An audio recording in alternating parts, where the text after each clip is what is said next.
Bazı insanlar vardır ki hayat ne kadar sarsıcı olursa olsun içsel dengelerini kaybetmezler. Dünya onlara kaosun en sert yüzünü gösterir. İnsanlar onları küçümser, planları bozulur, üst üste aksiliklerle sınanırlar. Ancak onlar fırtınanın ortasında bile sanki hiçbir şey olmamış gibi sakin ve dimdik kalabilirler. Peki bu insanların bildiği ama çoğumuzun farkında olmadığı şey nedir? Çoğu insan yaşamı dış etkenlere ani tepkilerle geçirir. Trafikte birisi önüne kırdığında hemen öfkeye kapılır. İş yerinde bir arkadaşının alttan alta söylediği bir söz tüm gününü mahvedebilir.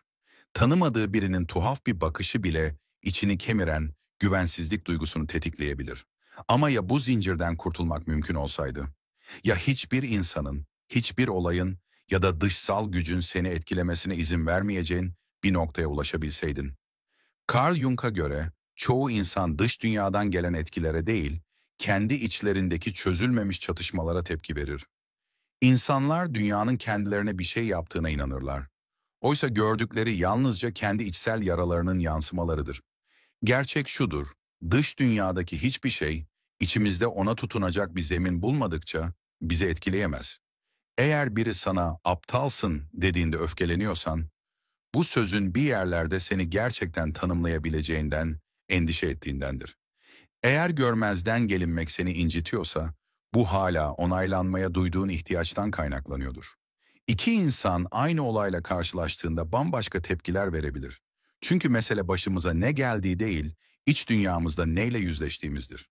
Asıl farkı yaratan, olayların kendisi değil, içimizde onlara nasıl bir zemin hazırladığımızdır. Bu sürece gölgeyle yüzleşme de diyebiliriz. Yani bilinçaltımızdaki unsurları fark edip onları bilinç düzeyine çıkarma yolculuğu. Her öfke anı, her hayal kırıklığı, her tetiklenme aslında içimizde gömülü bir mesajın sesidir. Ama çoğu insan bu mesajlardan kaçar, onları bastırır, yok sayar ya da dış dünyayı suçlayarak kendini avutmaya çalışır. Oysa gerçekten uyananlar hayatlarını değiştirecek bir gerçeği fark eder.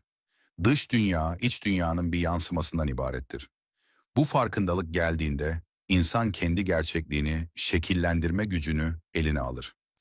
Ancak çoğu kişi bu gerçeği duymaya hazır değildir. Acılarını başkalarının suçu olarak görmek daha kolaydır. Eski sevgililere, yöneticilere, talihsizliklere yüklenmek, sorumluluğu üstlenmekten daha konforludur. Çünkü kabul etmek zordur. Aslında her şeyin anahtarı senin elindedir. Ama bunu fark etmeye cesaret eden, suçu dışarıda değil içeride aramaya başlayan için gerçek özgürlük kapılarını aralar. Ve işin en büyüleyici kısmı şudur. Tepki vermeyi bıraktığında kontrol edilmeyi de bırakırsın. Artık negatif insanlardan kaçmak zorunda değilsindir, olayları manipüle etmeye ihtiyaç duymazsın. Çünkü bağışıklık kazanmışsındır. Bu hissizleşmek değil, duyguların esiri olmadan merkezinde kalabilmektir. İnsanlar hayatı kontrol etme çabasıyla ömür tüketirler. Sevilmek isterler. Hayatın onların istediği gibi akmasını arzularlar. Her şey planlandığı gibi gitmediğinde acı çekerler. Saygısızlığa uğradıklarında öfkelenir, aksilikler yaşadıklarında ihanete uğramış hissederler. Her şeyi kişisel algılar, evrenin özellikle kendilerini sınadığını düşünürler. Oysa gerçek çok daha sade. Bu hayatta gerçekten kontrol edebileceğin tek şey olaylara nasıl baktığındır. Carl Jung'un da işaret ettiği gibi dünya ne iyi ne kötü, ne adil ne zalimdir. O sadece vardır. Ona hangi anlamı yüklediğin senin içsel filtresinin bir yansımasıdır.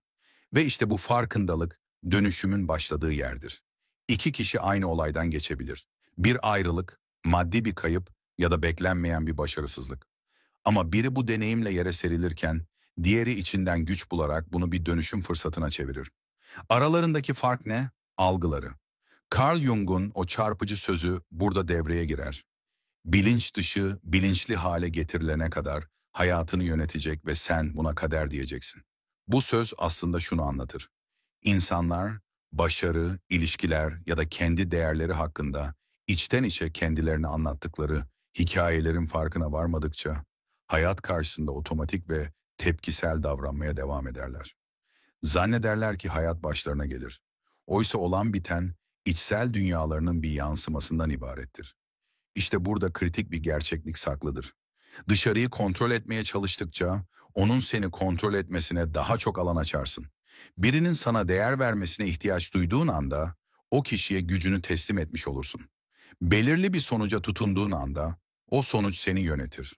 Hayatın adil olmasına dair beklentin seni hayal kırıklığına karşı savunmasız hale getirir. Ama kontrol yanılsamasını bıraktığın anda asıl özgürlük başlar.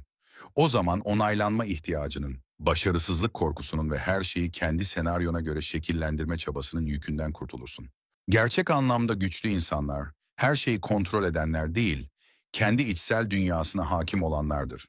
Fırtınanın ortasında dahi sükunetini koruyabilen, kaos karşısında sarsılmadan duran, hakaretlere kulak asmayan, belirsizlikte dahi korkuya teslim olmayanlardır.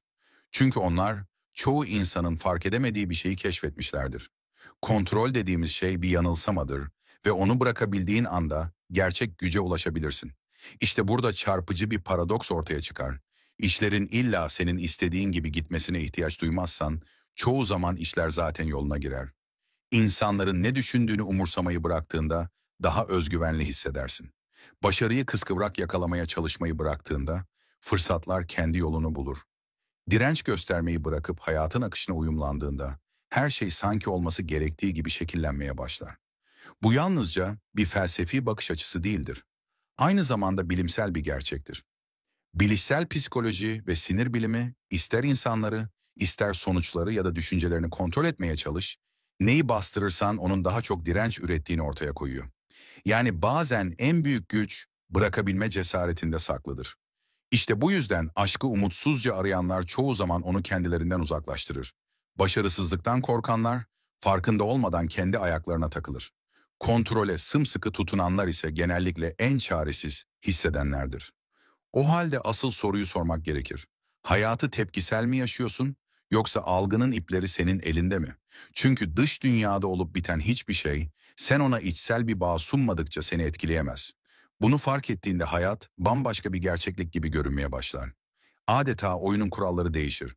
Bu dokunulmaz bir zihne ulaşmak demektir. Hiçbir şeyin sarsamayacağı bir içsel denge hali. Bir an için şöyle bir senaryo düşün. Kendi halinde sokakta yürüyorsun. Birden bir yabancı sana bağırıyor, seni küçümseyip hakaret ediyor. Belki seni yetersizlikle suçluyor, belki de hayat boyu başarısız olacağını söylüyor. O anda içinde ne olur? Pek çok insan hemen savunmaya geçer. Kalbi hızla atmaya başlar, öfkelenir. Zihninde bu sahneyi tekrar tekrar oynatır ve giderek daha da kırılır. Bu otomatik tepkilerin devreye girdiği andır. Ama şimdi başka bir yanıt hayal et. Sessizlik. Tepkisizlik değil, farkındalıkla gelen bir sükunet. İçten bir kabul ve şefkatle şunu diyebildiğini düşün. Bu benimle ilgili değil. İşte bu, Stoacıların, Zen ustalarının ve Carl Jung'un içsel gücüyle kavradığı derin hakikattir. Dış dünyadaki hiçbir şey, sen izin vermedikçe seni rahatsız edemez. Peki neden çoğu insan bu kadar kolay etkileniyor? Çünkü gerçek benliğinden çok, dış koşullara göre şekillenmiş kırılgan bir kimlikle özdeşleşmiş durumda. Başkalarının onayına, başarıya, beğenilmeye endeksli bir zihin yapısı. Böyle bir yapı doğal olarak savunmasızdır. Bu yüzden biri onları sorguladığında, bu yüzden bir eleştiri geldiğinde ya da bir sonuç beklentiyi karşılamadığında bu kadar yoğun ve acı veren tepkiler verirler. Çünkü orada öz benliğe değil, geçici ve kırılgan bir bene dokunulmuştur. Çünkü bu tür sözler sadece basit bir hakaret değil, kişinin benliğine yöneltilmiş bir tehdit gibi algılanır. Carl Jung'un gölge benlik dediği kavram da tam burada devreye girer. Yani bastırdığımız korkularımızı, özgüvensizliklerimizi ve yüzleşmekten kaçtığımız yaralı yönlerimizi barındıran o görünmeyen taraf. Biri bizi duygusal olarak tetiklediğinde aslında yeni bir yara açmaz. Sadece zaten var olan, gizli kalmış bir acıyı görünür kılar. Bir düşün, gerçekten kendinle barış içinde olsaydın, birinin seni küçümsemesi sana dokunabilir miydi? O sözler bir çığlık gibi yankılanırdı ama sende karşılık bulmazdı. O halde kendine sorman gereken soru şu: neden tepki veriyorsun? Biri sana başarısızsın dediğinde içini neden acı kaplıyor? Belki de içten içe bunun doğru olabileceğinden korkuyorsun. Sana saygısız davranıldığında neden hemen öfkeleniyorsun? Çünkü onaylanma ve değer görme arzun seni hala yönlendiriyor olabilir. Planların bozulduğunda neden alt üst oluyorsun? Çünkü sonucu fazlasıyla sahiplenmişsin. Buradaki sorun ne insanlar ne de olaylar. Asıl mesele kendine dair taşıdığın algılar. Gerçek güç dışarıyı susturmakta ya da eleştirilerden kaçmakta değil, zihnini öyle sağlamlaştırmakta yatar ki hiçbir dış etken seni sarsamaz. Onaya ihtiyaç duymayan, hakaretle devrilmeyen, başarısızlıkla dağılmayan bir zihin. İşte asıl güç burada başlar. Gerçek güç, her şeyin algıyla başladığını ve yine algıyla bittiğini idrak eden bir zihinden doğar. Bu yalnızca felsefi bir bakış değil, aynı zamanda psikolojik bir yeniden programlama sürecidir. Araştırmalar, duygusal tepkiselliğin öğrenilmiş bir alışkanlık olduğunu gösteriyor. Beyin tekrar eden duygusal tepkiler için sinirsel yollar oluşturur. Yani dış dünyaya ne kadar sık duygusal tepki verirsen, bu tepkiler zamanla o kadar otomatikleşir. Ama iyi haber şu ki, bu devreleri yeniden düzenlemek mümkün. Nörobilim alanında yapılan çalışmalar, farkındalık, mindfulness, bilişsel yeniden çerçeveleme ve rahatsızlıkla bilinçli yüzleşme gibi yöntemlerle zihnin daha sakin, daha az tepkisel hale gelebileceğini ortaya koyuyor. Zamanla hakaretler seni yaralamaz hale gelir. Başarısızlıklar seni tanımlamaz. Belirsizlik korku değil, keşif hissi yaratır.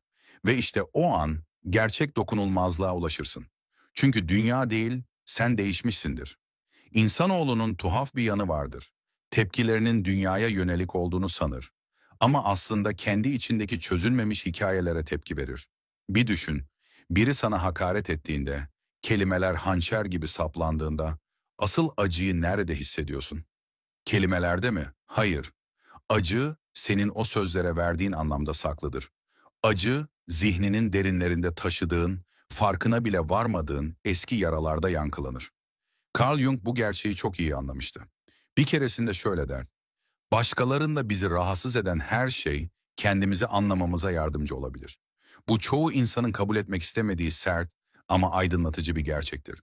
Dış dünya ona güç vermediğin sürece seni etkileyemez. Hayatı bir ayna gibi düşün. Aynada kendine kaşlarını çattığında aynayı suçlamazsın.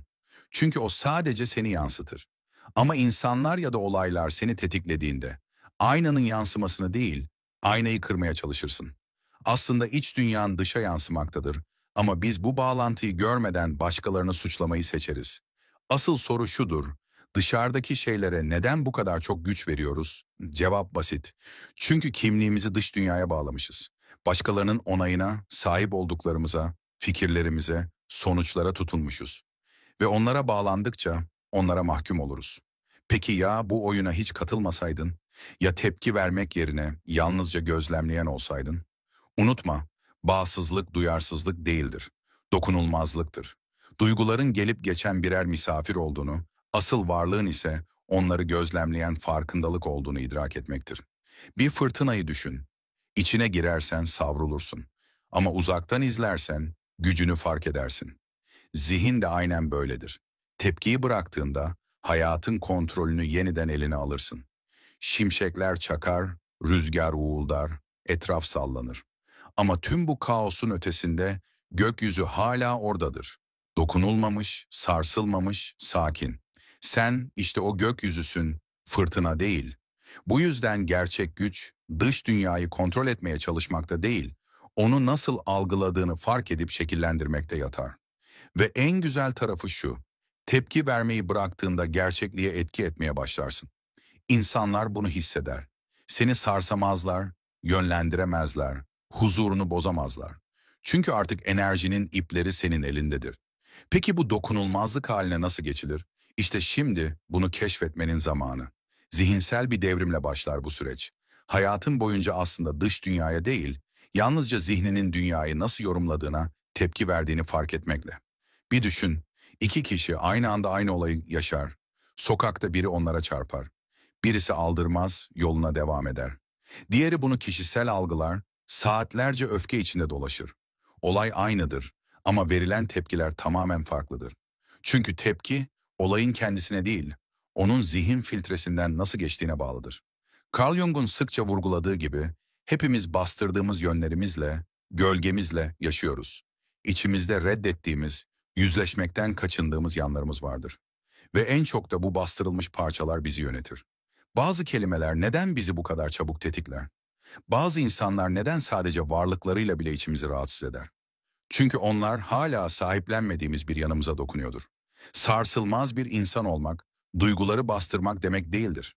Aksine onları tamamen fark edip üzerimizdeki güçlerini sonlandırmak demektir. Tetikleyicilerinle savaşma, onları gözlemle. Sana öfke getiren, seni kıran kişilerden önce kendine sor. İçimde hangi parça şu an su yüzüne çıktı? Hangi yara hala kapanmamış? Bir satranç tahtasını düşün. Çoğu insan hayatı o tahtadaki taşlar gibi yaşar. Her harekete anında tepki verir. Oyunun içine öyle gömülür ki ne olduğunu anlamadan kontrolü kaybeder. Ama sen o satranç tahtasına yukarıdan bakan oyuncu olabilirsin. Taşları değil, zihni yöneten olabilirsin. Ve işte o zaman hiçbir hamle seni esir alamaz.